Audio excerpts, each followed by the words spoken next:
Good morning, everybody. Welcome to Certipay's Coffee Break. This is Coffee Break 16. We're going to talk about employee engagement today. I am your captain, Rachel Camella, and I am here with my co-pilot, Cindy Merkel, from the Certipay HR team.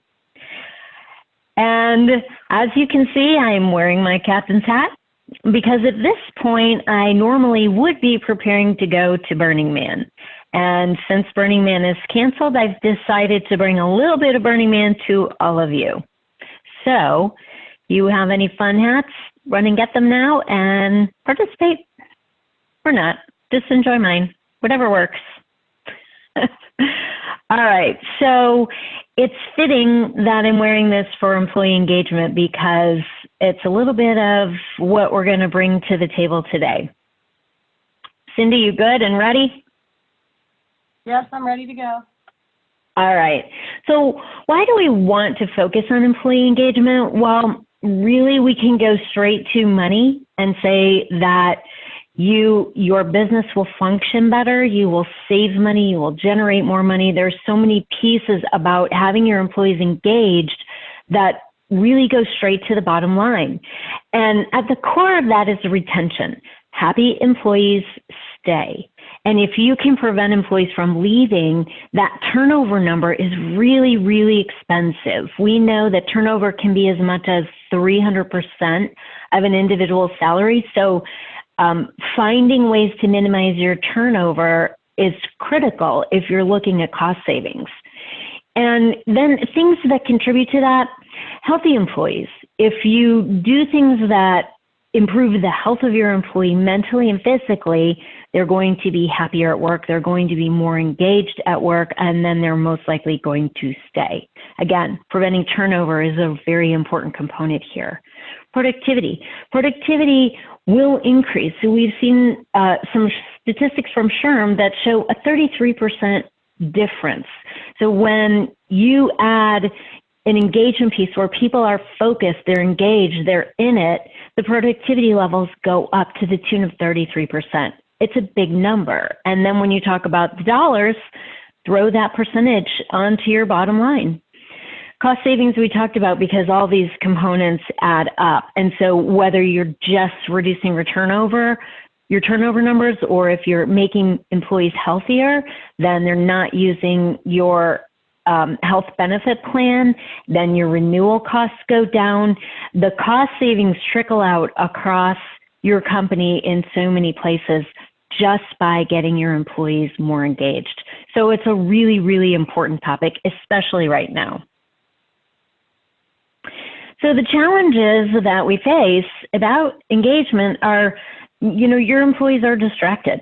They are completely distracted. They're worried about health. They're worried about their mom. They're worried about their children, what's happening with schools, what's happening with politics, what's happening with my company, am I going to have a job? It's an endless number of distractions floating through your employees' mind right now. So be aware that they are distracted. So that's one of our biggest challenges with engagement. Communication is a big piece too, because if people can't communicate with the other people on the team or the other people in their department, or if there's a communication issue with their manager or their direct reports, then they just give up. They say, well, I couldn't even get on that call. It wasn't, and so the engagement drops off fast if there are communication barriers. Face time is still really important, even though we've got to create all this social distance and we've got to work within these CDC guidelines and parameters. We have to find ways to create face time. It's human nature. As people, that's one of the things we need. We need to connect to other people. So face time will be an important thing to overcome. Performance, if you help people improve their performance, they're going to be more engaged. If their performance is suffering, engagement might be the cause. It also might be the result. So it's something to focus on because that's why we see that 33% productivity number when employees are engaged. Morale. Again, it's human nature to be engaged with other people. And when you have the connections and you have the engagement, the morale goes up. If people are healthy, the morale goes up. If the energy is positive, the morale goes up. If the morale goes up, people stay. If people stay, you don't have the turnover situation. So it all works together. Now, here's the thing about this list of challenges is this is the list of solutions too. So pretty simple. We know what the problems are. We know how to fix them. So when we talk about your distracted employees, what do we do? Well, first of all, get to know them. Like, do you know that they were planning to go to Burning Man? Do you know that that was an important thing? Do you know about your employees? What's happening in their world? What's happening in their life? This is the easiest piece. If you know your employees, then you know what's going on, and then you can figure out solutions. So make sure you add that EAP that we talked about last week, really important component to help with these distractions, to help with solutions and different things that are happening. Childcare is a huge issue right now. People are very unsure about what is to come in the next few months because is my child's school open? Am I doing remote? How do I manage that? How do I help with the remote school and care for my kids and do my job? And I have one who's going to class, I have to get him there, and I have one who's doing remote. It's endless. So be aware of what the issues are. It will make a big difference. And then you understand that work-life balance. If you understand that work-life balance, you can kind of figure out, okay, what do we need to do? Do we need to shift schedules? Do we need to keep people working remote? Do we need to get people back in the office and create social distance? Figure out how you can add in that work-life balance, because then your employees can get their mind clear because they've got a balance in their life, and then they're going to be more focused when they're with you. How we doing? Good? Yep, continue. Okay. So next, communication. Communication is one of our biggest issues when we talk about engagement because we have so many different modes of communication, and then we have technology issues with that. So make sure all of your modes of communication are clear. Make sure people know how to use every different mode. Make sure there are no barriers. If somebody can't get onto the web meeting because there's a technical issue or because there are IT problems, you've got to get those solved and clear, because the second there's a barrier in the communication piece, your employee is going to be out. They will be completely distracted. You're going to lose the engagement piece there. So this is a simple one to just keep all these lines functioning properly. Another big one that I put in the communication slide is the access to information. This is really, really important. If you've got somebody who's working remote or even in the office and they can't get to the information they need to do their job, or they don't have all of the proper tools and information to do their job, they're just going to check out. So make sure that whatever somebody's job description is, they are provided with all of the correct information, tools, communication devices, whatever they need to do their job properly. Make sure it's available to them and make sure they know how to use it. So I talked about FaceTime, and right now, especially with things being so scattered the way they are, we've got half our team working remote and half in the office and all remote, or, you know, we're spread out all over the place. It's important to create time where we are face-to-face. So having face-to-face meetings is still going to be important. And if you're working remotely or your team's remote, figure out how to do that. Create Zoom meetings, create video meetings, create webinars where people are engaged with each other and you can see other people. It adds a layer that is important to the engagement piece, because you all know it, because you've probably done it. You may be doing it right now where you've got this webinar and, you know, this lady is rambling, but you're still checking your emails or you're making some notes about something. It's okay. We know that everybody's busy, but if you turn on the video and everybody can see everybody else and that FaceTime is connected, they're going to be more engaged in the meeting. So add those in if you're remote. If you're in the office setting, create a way that you can have social distance following CDC guidelines and OSHA guidelines, but have meetings where people are face-to-face. And this is an important connection piece for the engagement within your business. So create some social things like a hat contest or some other kind of contest, group goals, projects, anything where there's social interaction, where people are working together and you've got that collaboration. Anytime that you've got this social interaction, it improves the engagement piece. So even if you've got departments or groups of people that mostly work independently, it's okay to create things that bring them together, because that will improve your engagement. And when employees are engaged, they stay. Create daily check-ins. Again, it doesn't matter if you're all back in the office or some remote or all remote. It doesn't matter. Create connections between people.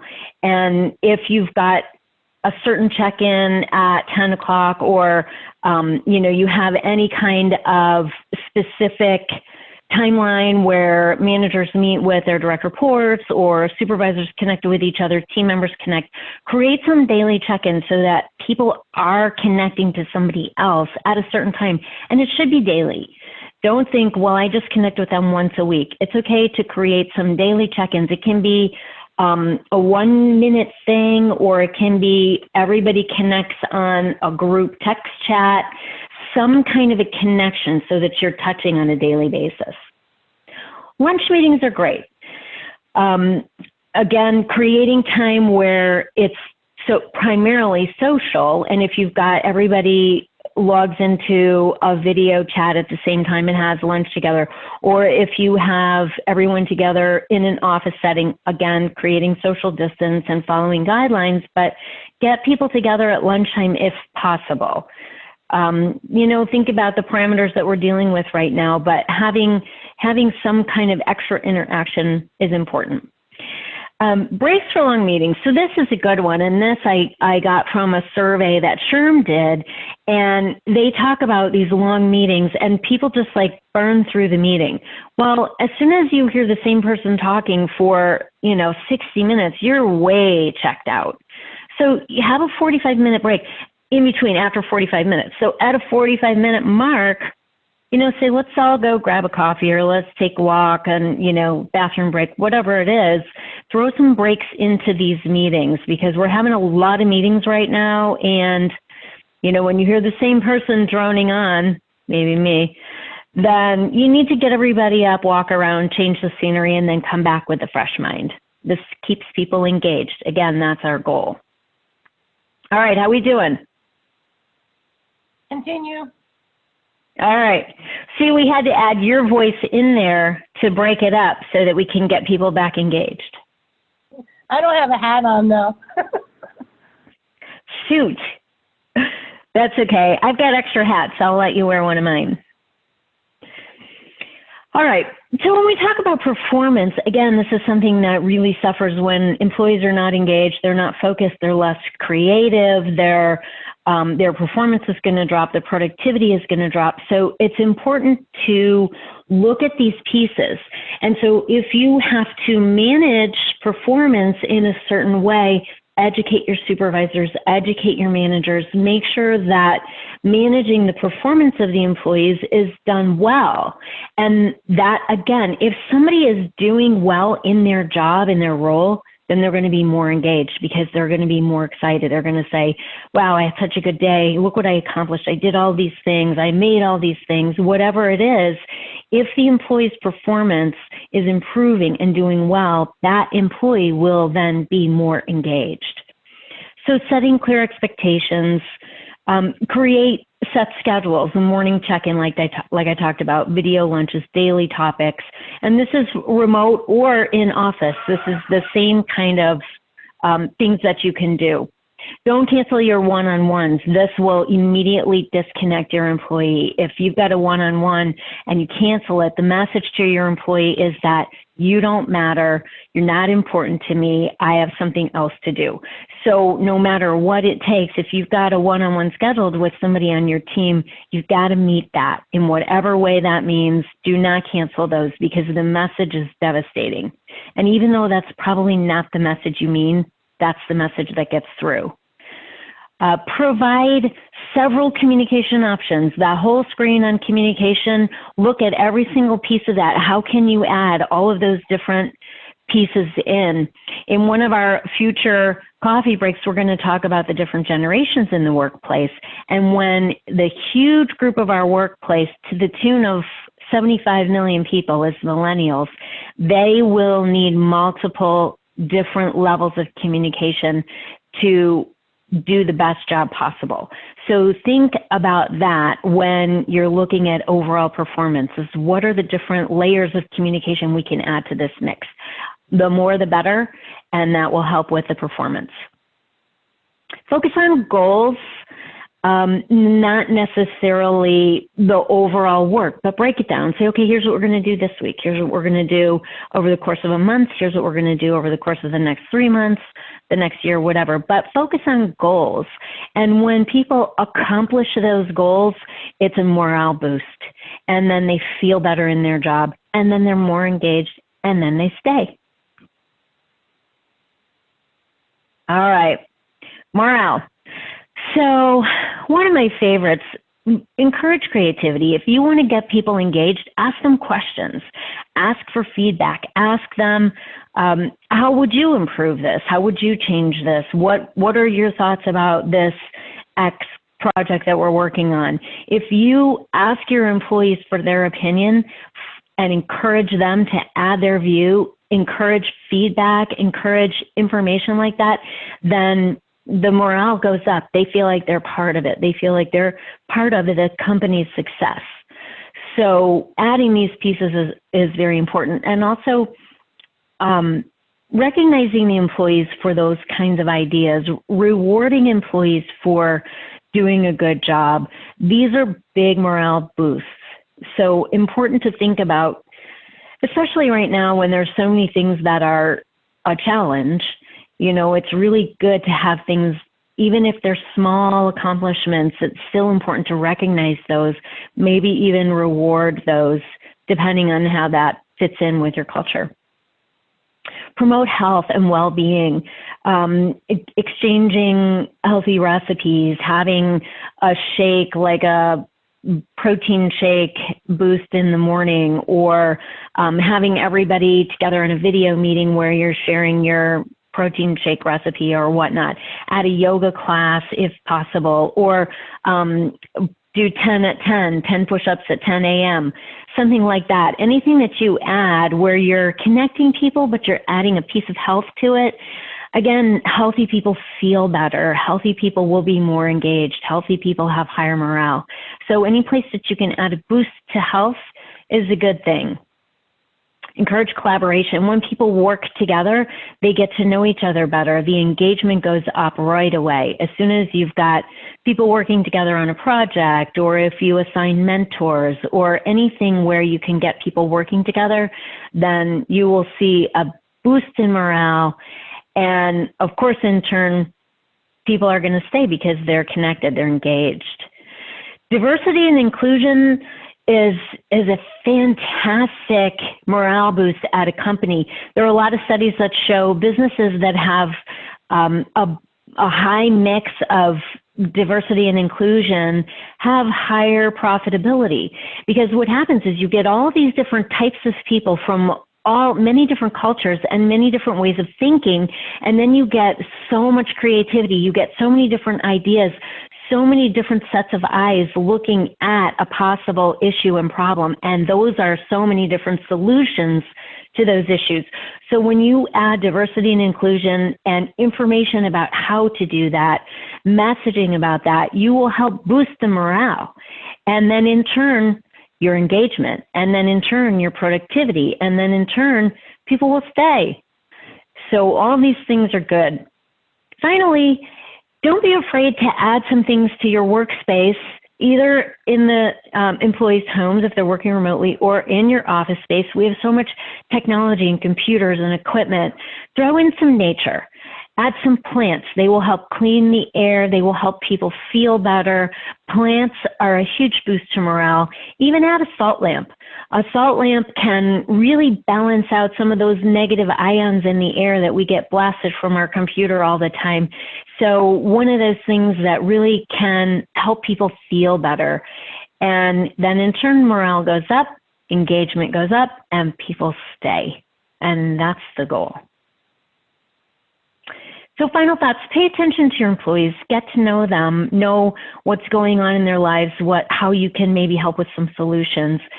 Educate your senior leaders and managers. If they have more information about all of these pieces, about how to manage properly and how to manage the productivity, how to work with the engagement, adding health pieces where you can, educating about diversity and inclusion, these are all going to make a big difference for the engagement. And be transparent. If you're honest and open with your employees, they're really going to feel connected to you. They're going to trust you. They're going to feel like you have their back and you're looking out for their best interests. So be transparent as much as you can. I hope this was helpful. Do we have any questions today? I do not have any questions. All right, guys, as always, we are so happy that you're joining us for these coffee breaks every Thursday. Next week's coffee break is going to be hidden cost savings. So we're going to talk about any place that you can save on tax credits from the CARES Act or FSCRA and some other hidden cost savings. So next week, we're going to talk about some money savings that you might not be aware of and answer any questions that you might have about some of the tax credits. So thank you for joining us. I hope this helps and you get a completely engaged workforce that will help you during these times. CertaPay is so thankful to have you here with us, and we appreciate you and we appreciate your business. Thanks, everybody. Have a great day.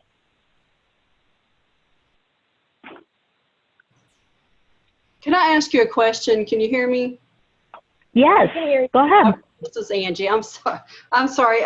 We had one question about what's the best way to get employees to open up about their concerns about being back in the office with COVID? If you have a pleaser or an obliger person who, when you ask them their feelings and they've already shown some kind of concern about people maybe coming into their office without wearing a mask or invading their space, but yet they hesitate to talk about it to their manager, and they'll say, oh, but it's fine, it's okay. But you kind of know it's really not. Yeah. Well, the best way to address that, and this is such a great discussion to have, the best way to address that is to create policies in place that really set the parameters. So if everybody knows within the office, the expectation is that you wear a mask when you're moving about, and the only time you don't have it on is when you're at your own desk.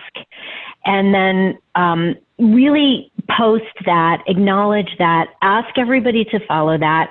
And then if the senior leaders see something like that happening, then you step in and correct the person. Don't leave it up to the individual who's uncomfortable to do it. You know, step in and say, hey, don't forget, we want masks on when you're in the hallway or walking around.